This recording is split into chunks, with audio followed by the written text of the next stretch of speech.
Hi guys, welcome to Mystery Diagnosis. Tracy is forced to slow down when she begins suffering from excruciating headaches. She always had migraines, but they started getting really bad. Just totally incapacitated her.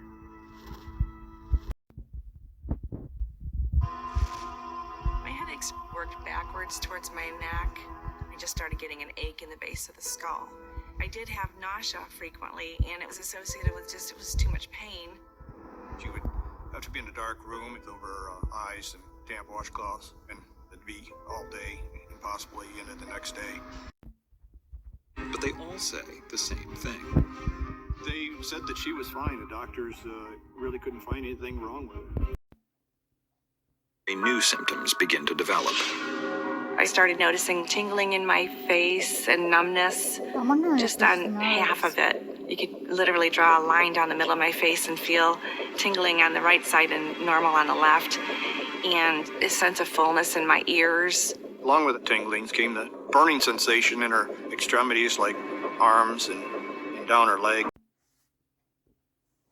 They had suggested that maybe I needed an MRI. Tracy anxiously awaits the results, hopeful that they'll reveal the cause of her painful symptoms.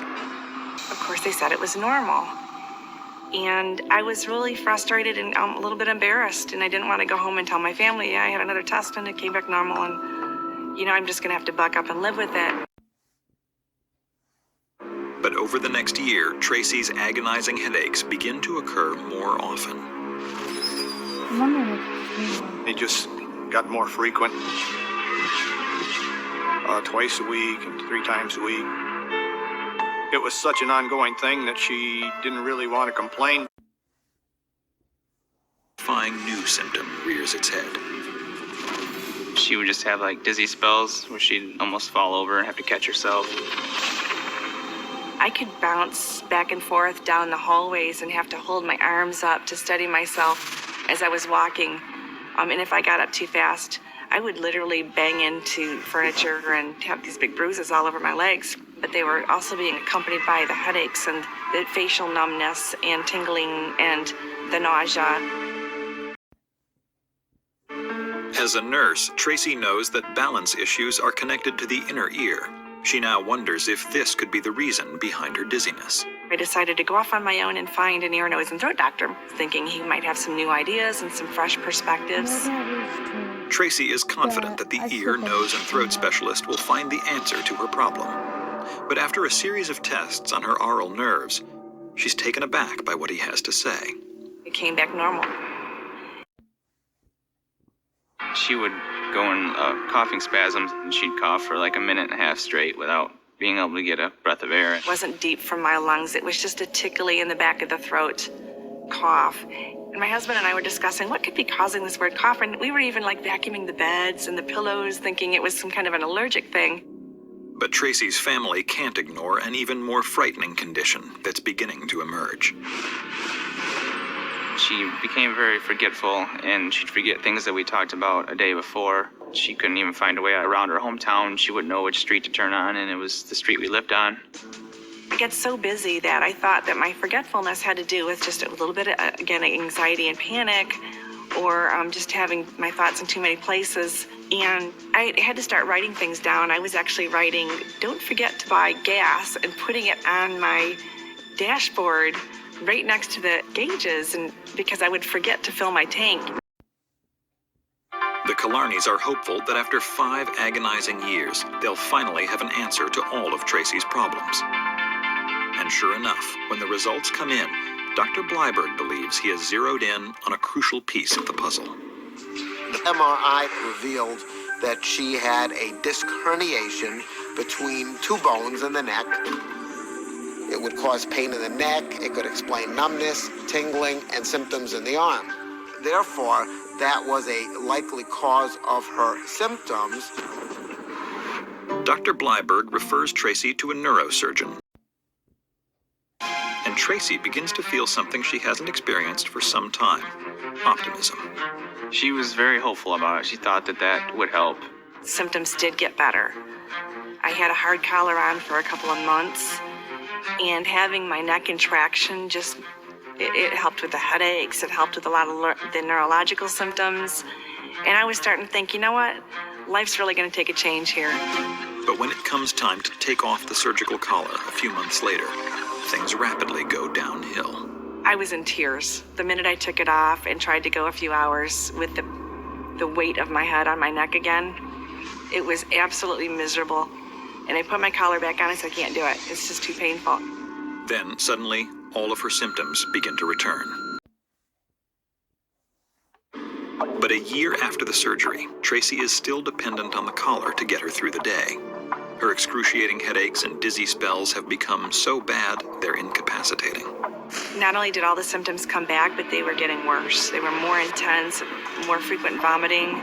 They started having increase in heart palpitations. Things started to really get out of control. He begins by testing Tracy's neurological function by doing what's known as a Hoffman test. You literally take the patient's hand and you actually flick the finger down. For a normal patient, the thumb doesn't move. But when we have a problem with the brain or with the spinal cord, the thumb actually starts to flick in. And Tracy had one of those, and that made me somewhat suspicious. Shockingly, this simple test seems to provide an insight that more sophisticated tests have missed. A problem with Tracy's spinal cord. Dr. Bleiberg immediately orders another MRI, but this one is different. I ordered it with contrast. Contrast is a material that actually gets injected, and that will actually help the radiologist see. Instead, the MRI with contrast reveals a terrifying image. The testing eventually revealed that she had a tumor that appeared to be coming off cranial nerve 9. It's a Schwannoma. A schwannoma is a non-cancerous tumor located on the tissue that wraps around the 12 cranial nerves at the base of the brain. The tissue, made of Schwann cells, helps support and protect the nerves. As the schwannoma develops, it presses against the 12 nerves, which control vital organ function. If those tumors become large enough, it eventually crowds out the brainstem and a person can stop breathing. Even worse, the MRI shows that the schwannoma has spread from its original location on nerve 9 to affect her 10th and 11th nerves as well.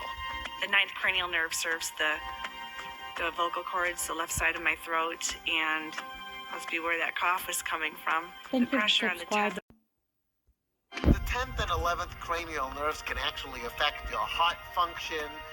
That was one of the biggest concerns. So we can get things like neck pain, jaw pain, ear fullness, we get hearing deficits, we get problems with balance. Tracy's surgery actually went remarkably well. Today, 6 years after the surgery, the Killarney's life has changed completely. The nightmare of excruciating pain and uncontrollable symptoms is finally over. Tracy's prognosis at this point is excellent. She has had no evidence at all of any type of recurrence of this tumor, nor is any expected, and she should That's be good. able to lead a nice, full, normal life. She's doing excellent. She's a great mom, great wife. I'm happy to have her here. I think that changed her to make her have a different outlook on life. She feels blessed to be alive still. I realize what's important in life, and it's really easy for me to look at the little things in life and brush off what's not important and focus on what is. Thank you for watching. I'll see you next time.